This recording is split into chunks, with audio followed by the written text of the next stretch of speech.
There are millions of professionals right now. Talk of bankers, lawyers, doctors, nurses, engineers who have more knowledge in their head than most content creators on your timeline. And they are completely invisible online. Not because they have nothing to say, but because they are afraid of what happens if they do. Hi, my name is Tommy, a finance professional, and someone who almost lets that same fear keep me silent also. Today, I want to talk about exactly why professionals don't post online, whether those fears are valid, and what staying quiet is quietly costing all of us. If you're a professional sitting on knowledge you've never shared, this video is specifically for you. Let me name the fear because I think most people have never heard them said out loud clearly. The first one is conflict of interest fear. Like, if I talk about my industry online, will I get into trouble with my employer? Am I sharing something I shouldn't? This is the most common and also the most misunderstood. The second is the identity fear. Like, if I build a brand around my current job, what happens when I leave? What if I want to move industries? Am I trapping myself? I know this one personally because banking was not something I envisioned to do as someone who studied chemistry. And banking was not where I thought I would be right now. And for a long time, that made me feel like I had no right to speak from where I currently stand. The third one is the judgment fear. What will my colleagues think? What will my manager think?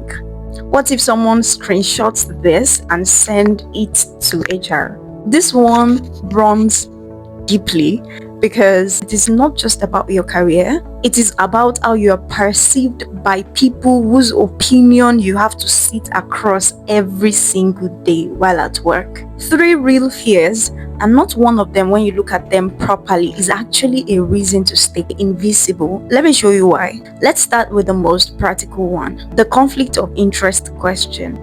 Because I think this is where most professionals get stuck and never move past. Here is the line, and it is actually a very clear line when you understand it.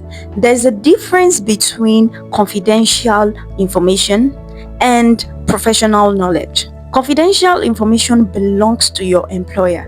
Client names, internal processes, proprietary systems, specific transactions, that is off limits.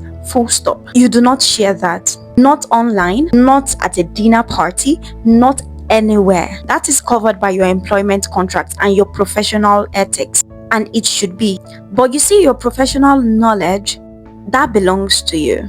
The frameworks you've developed from years of working in your field, the patterns you observe, the public available information you understand better than the average person because of your training and experience, your perspective, your judgment, your ability to explain something complex in a way that helps someone make a better decision about their own life, that is yours and yours alone. You built that. Your employer did not give you your mind. The financial educators, the legal commentators, the medical doctors who have millions of followers online, they are not sharing client files or hospital records.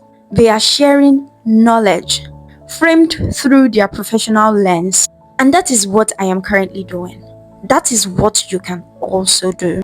The test I use every time before creating a content is very simple. I ask myself, could a personal finance author, a financial journalist, or a certified financial planner also say this? If yes, I can say it too. If the only way I know what I'm saying right now is because I was inside a private meeting or a confidential document, I don't say it. Simple, clean, ethical. The one that is more personal for me is the identity trap, and I'm going to be talking about it right now. For a long time, I didn't want to build a brand around banking, which is where I currently stand and I am gathering my experience, right? Because banking was not where I intended to be as of now. That was not the plan.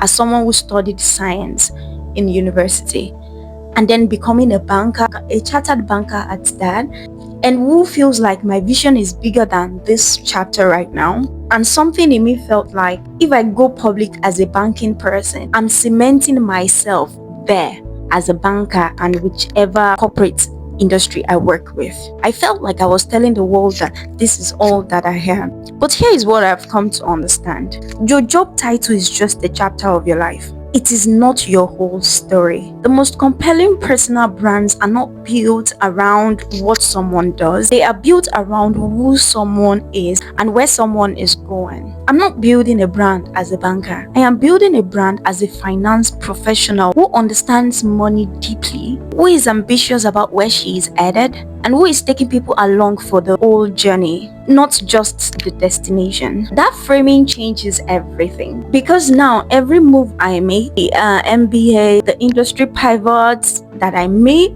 end up working towards, the skills I'm building, all of it becomes content that I share with you all. All of it becomes a part of a story that my audience is invested in. They are not following a job title. They are following a person with direction. And here is something worth saying directly to you.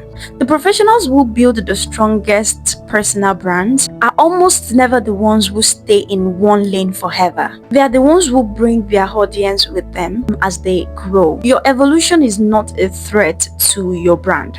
It is your brand. Let me tell you, here's what silence costs you in a professional context. It costs you discoverability. The people who could hire you, collaborate with you, refer clients to you, invite you to speak, offer you opportunities. They are searching LinkedIn, they are on TikTok, they are watching YouTube. If you're not there, you do not exist to them. And you can't blame them. You have yourself to blame for that. Someone with half your knowledge but twice your visibility will get that call. It costs you position in almost every industry. The people who are known, not just good but known, have more negotiating power. They get promoted differently. You guys might be doing the same work, putting in the same effort, the same energy into what you do, but they get recruited differently. They are perceived as authorities even by people who have never worked directly with them. That perception is built publicly, not in the office. Number two, it costs you options, and this right here is what keeps me up at night and why I am creating my own personal brand.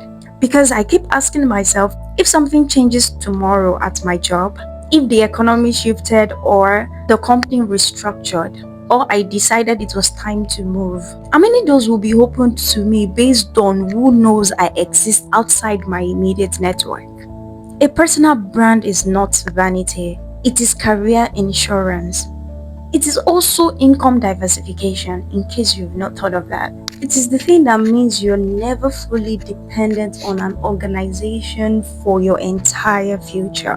Number three, it costs you the ability to own your own narrative.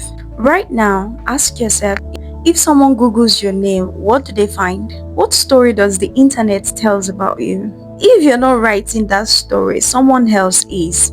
Or worse, no one is. And you are invisible to the very people who could help your life.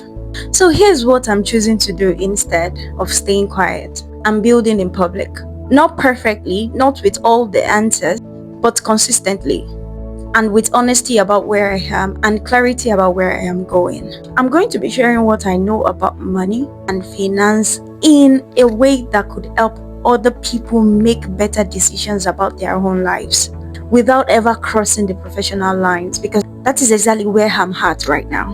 And I'm going to document any transition I make, because I think there are millions of people in similar positions who needs to see that it is possible for you to want more than your current chapter without being ungrateful for it. And I'm going to be building something here on this channel, on LinkedIn, across every platform that will carry this voice. And that is bigger than any single job that I will ever hold. If you're a professional who has been sitting on your knowledge because of fear, I hope this video gave you at least one less reason to stay silent. Subscribe if you want to follow this journey. Drop a comment and tell me what exactly has been stopping you. I genuinely want to know.